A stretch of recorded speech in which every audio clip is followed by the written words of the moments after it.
Sanibonani Dumelang. Good afternoon, Molweni. This is Breaking Boundaries with Society Psych podcast. Oh, yeah, no, she tried, no? Yeah, She really tried. I'm Galivito, and I'm here with. Zwelibanzi Mqhayi. And so you're not going to introduce the lovely lady next to us? No, I guess I'm a little bit nervous, but yeah, I'm surrounded by passionate people. Uh-huh. So I'm just trying to be comfortable and, get to learn a lot from Sis Nadz. From Sis Nadz, yes. Hello. Hello, Sis Nadz. How are you? I'm good, thanks. And how are you, Kamu? I'm good. So do you mind just introducing yourself to, us, the audience, so they know who is sitting next to us today? Okay, my name is Naledi Mqhayi. I'm a clinical psychologist. Mm-hmm. That's it. I think there is more to Nadz than just being a clinical psychologist. Okay, I'm a mom. Yes. To 3 adults, human beings. I like that. 3 adult human beings. Yeah. Okay. Welcome, Nadz. It's such an honor to have you here today. And I hope we're going to have a very nice, conversation where we're going to learn, So part of our podcast is centered around breaking boundaries. So we brought you here today to inform our audience of what it means to break boundaries. Not just breaking boundaries as an individual, but breaking boundaries as a woman. Breaking boundaries in your career, in your family, and in relationships. Ooh, that one. Good stuff. Okay, so Zweli, where do you think we should start with this conversation? Just to ease ourselves into it also.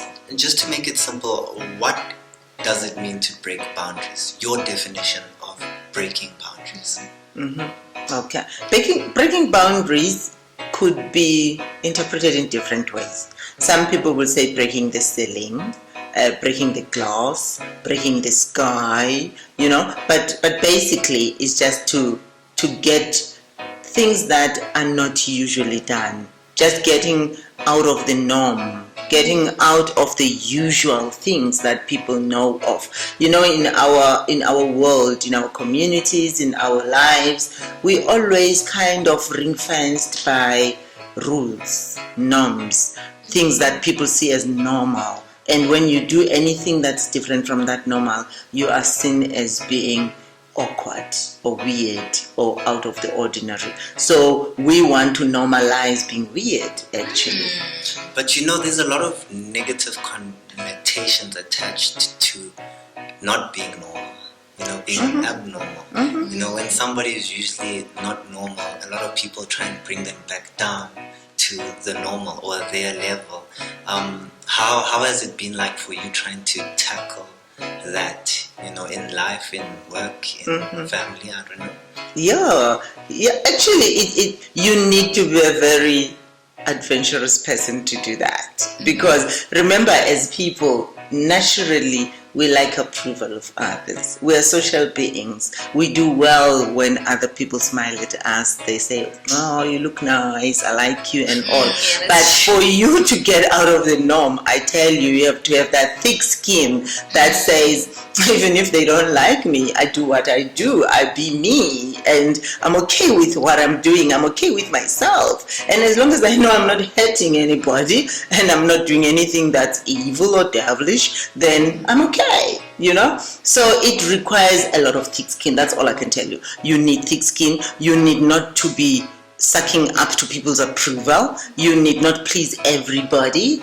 And once you're okay with yourself, then I tell you the sky is permeable. It's not even the limit. I think before I give over to Kama, I want to ask, then breaking boundaries kind of sounds risky, it sounds like you can lose a lot of friends. Sure. Not even friends, but family you may even see as like honor. Of course. So, of course. How then do we, maintain relationships if we're in spaces where we're breaking boundaries, or how do we then kind of fit in, when we're the outliers? Very interesting. Actually, breaking boundaries truly would make you an outcast. Have you ever seen anybody who is successful in life who has a crowd of people around them? It's a lonely world. Getting up there is very lonely and cold. So you have to be able to pump up your own heat in the moment. You have to have that internal locus of control where it's about what feels okay in your space. You know your own purpose in life, and you've got your own ways of knowing what relations are important and what are not important. But most of the time, your key relations would not go away because you are yourself. If anything, even those that seems to be rejecting you, once they realize that, look, she is who she is, they tend to like that, and eventually they get attracted to you. Have you ever seen the analogy that your haters are the people who watch over you more? Why? Because there's something in you that they get attracted to and they like, and they want to feed on that. They sometimes envy you because they don't have that courage. They know it takes a special breed to have that. So once they realize that that woman has got it, they like it. But now liking and envy, keep on pushing and pulling them towards you. Wow, that's actually very interesting. So essentially, it's all about having a relationship with yourself. Because if you don't know who you are, if you don't understand who you are, then it's going to be kind of hard to actually set those boundaries and be okay with being an outcast or being an outsider. So then, Sis Nadz, I want to ask, how do you then break boundaries as a woman? Because I think it's different to just break boundaries as a human being, but as women we are stigmatized so much in society. So how do we then break boundaries as women? I can talk the whole day about breaking boundaries as a woman. Basically, there are different areas as a woman where you have to break boundaries. Remember, our country, our society, our working spaces, in families, in relationships, like everywhere you step in as an African woman, you have to keep on breaking boundaries. Because one, it's about being feminine, being of the feminine gender, which we know is always coming second to the male gender, who believed for a very long time that, remember we're coming from a patriarchal society, which is still quite patriarchal, and that on its own, patriarchy has made a woman to feel that there's certain things that you can't do, you're not allowed to do, or you're not capable of doing. So now breaking boundaries as a woman in that area is about proving yourself that I can do it, I am able to do it. I'm equally equipped to do it. There are certain things that even by virtue of being of feminine gender, the society would not expect you to do career-wise, for instance. Yeah, true. There are certain careers that used to be solely reserved for the male species. And now we have broken boundaries to show that we can be civil engineers. We can be medical doctors, we can be lawyers, we can be judges, we can be bricklayers, we can be excavators, we can drive buses, we can push trucks, we can be forklift drivers. Why not? Because we're capable of doing that. We're physically able to do it. We're mentally capable of doing certain things. And above all, we've got the intuition to do it. Oh, yes. Even better. Intuition. Oh, yes. Yes. Can I ask, I watched a movie recently, and there was this lady working in an investment firm, and she got a promotion. It was a genuine, honest, hardworking lady who actually got a promotion because she deserved it. She was performing, but the entire trading floor is full of men, and it's a very egotistical occupation. And so there were rumors going around that no, she had slept with the boss, and no, she doesn't deserve it. So what is your advice then to women who kind of have to be subjected to such pressures and demeaningful, stigmatizing comments and things like that. Yeah.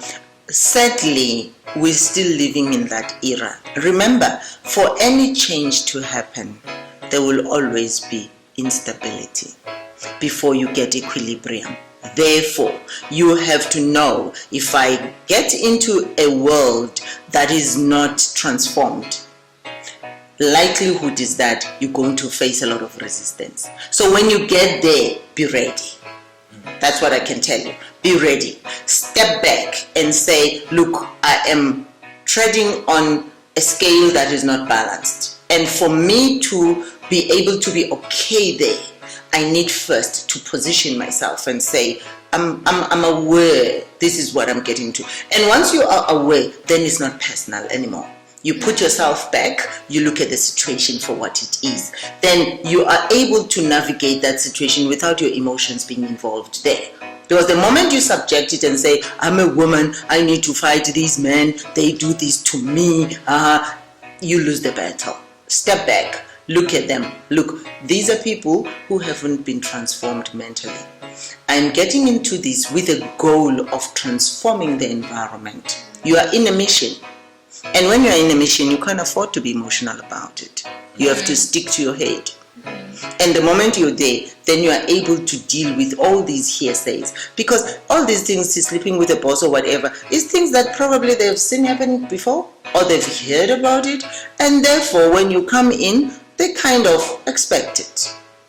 But now you have to prove to be a different human being. And how do you prove to be different when you are busy defending yourself, being emotional, and get challenged with everything? You know, people are not going to see the difference. And then at the end of the day, you'll be implicated on things that really have got nothing to do with you. Remain being yourself and stay on your course. Distance yourself. Be an outsider in a situation. Look at the situation from an external point of view, and then you are able to navigate it in a better way when you do that. Wow, powerful right there, Sis Nadz, very powerful. Okay, so now that we've covered the career aspect of St.